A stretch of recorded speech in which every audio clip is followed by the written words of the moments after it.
Voici maintenant le créateur de la série culte Kaamelott. Les fans vont être contents car son actualité est riche. Voici Alexandre Astier.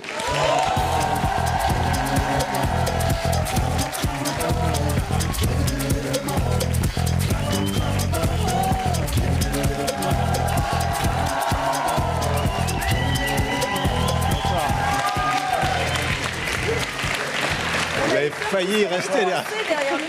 Vous avez failli ne pas pouvoir rentrer. Hein. Ouais. C'était bien, moi, là-bas. C'était bien.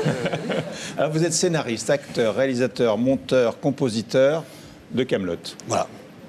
C'est incroyable. Merci. Voilà.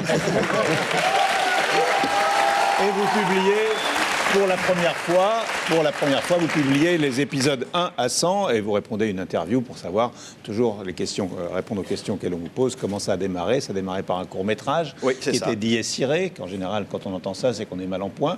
Voilà, c'est bien. Jour de colère. C'est une musique, oui, ou d'enterrement parfois, Et on chante d'enterrement. ça à l'église. Et donc c'est parti de là. Et alors vous avez créé un univers à vous et suivi par le public sur M6, avec 4 millions de téléspectateurs en moyenne. Une soirée hommage au Grand Rex le 25 mars, des DVD vendus, etc. C'est un succès colossal, c'est une histoire formidable. Vous tournez tout en famille, avec votre père, votre mère, vos enfants. Ça leur arrive, ouais, effectivement. Oui, c'était ça. C'est un peu magique ce qui s'est passé, j'avoue. Effectivement, j'ai plus créé un environnement qu'une série, pour justement parce que ça donne l'occasion de raconter l'histoire sous d'autres formes, la BD. Mais au départ, vous avez eu l'idée tout seul ou c'est venu déjà en famille avec votre père, votre mère? Non, mais je suis assez misanthrope, contrairement à ce qu'on peut croire. J'ai pas les idées en commun. Non, donc c'est vous Ma tout famille, seul? ils étaient acteurs avant que je leur demande de jouer, on est d'accord. Hein, ils n'étaient pas boulangers. Donc, non, c'était simplement... Non, c'était des complices de ce qu'on faisait, parce qu'on avait beaucoup fait de choses ensemble, au théâtre par exemple, et je les ai gardés, parce que c'est des gens qui, par exemple, avec les textes qui sont dans ce bouquin, ils ont des automatismes, parce qu'on parle un peu la même langue, quoi. Enfin, il y a 4 ou 5 personnes de ma famille dans Kaamelott, et il y en a 60 autres qui ne le sont pas, quoi. Toujours des bras cassés, hein. Toujours des bras cassés autour C'est jamais de des gens vous. très doués, ouais. Ouais, c'est ça en fait qui fait aussi le succès C'est d'Arthur une et de série Kaamelott. sur les gens qui se comprennent pas et qui n'ont pas beaucoup de vaillance, ouais. Il y a un truc qui est très drôle, très drôle dans le bouquin. Je me suis dit, mais pourquoi publier ce livre? Pourquoi publier les scripts?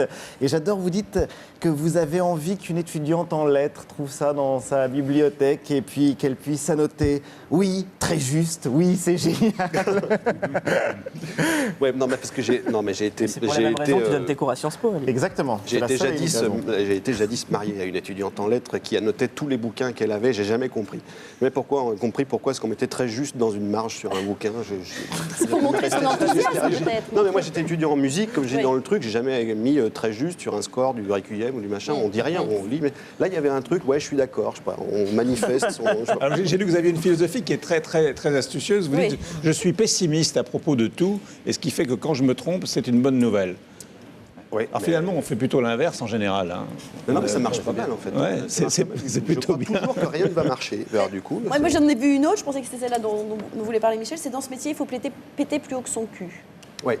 Faut péter plus haut que son cul. C'est en fait, non, ça, c'est en réponse à une question qu'on me pose souvent, c'est vous avez agrandi votre format, parce que je suis parti d'un 3:30, maintenant c'est des 40 minutes. Et vous allez faire un long métrage. Faut aller au cinéma avec, etc. Et en fait, le truc, c'est de dire, attends, la télé, c'est la télé, ok, le cinéma, c'est autre chose. Et puis après, on m'a dit ça quand j'étais au théâtre, quand j'ai voulu faire de la télé, on m'a dit ça à la radio quand j'ai voulu faire du théâtre, on m'a dit ça au café-théâtre quand je voulais... Ce genre de réflexion m'emmerde. Vous êtes dans le cinéma, dans le succès, des grands succès dans ce moment d'actuel Ouais. qui est LOL. Sur Vous LOL, êtes le mari de Sophie Marceau, vous la quittez, quand même, quelle erreur. Et après, ce sera le cinéma. Voilà, le cinéma, d'abord, je fais d'abord un film qui n'est pas Kaamelott, Ouais. et puis après, on va se lancer là-dessus, ouais. Et c'est une trilogie. Nicolas, Olive, vous êtes dans votre univers, il y a des... Non, mais dans clients chaque de Kaamelott. tourbus, il y a toujours un DVD de. Ah oui? Ah oui, oui, oui. Ah oui. Oui. Alors, des fois, comme on a des tourbus autrichiens, on les oublie. J'imagine que là, ça doit être. Pourquoi les musiciens français regardent ça? On va Mais vous c'est offrir, vachement bien, vous offrir ouais. le livre Ouais, aussi, on et adore. puis la BD, on a tout ce qu'il faut.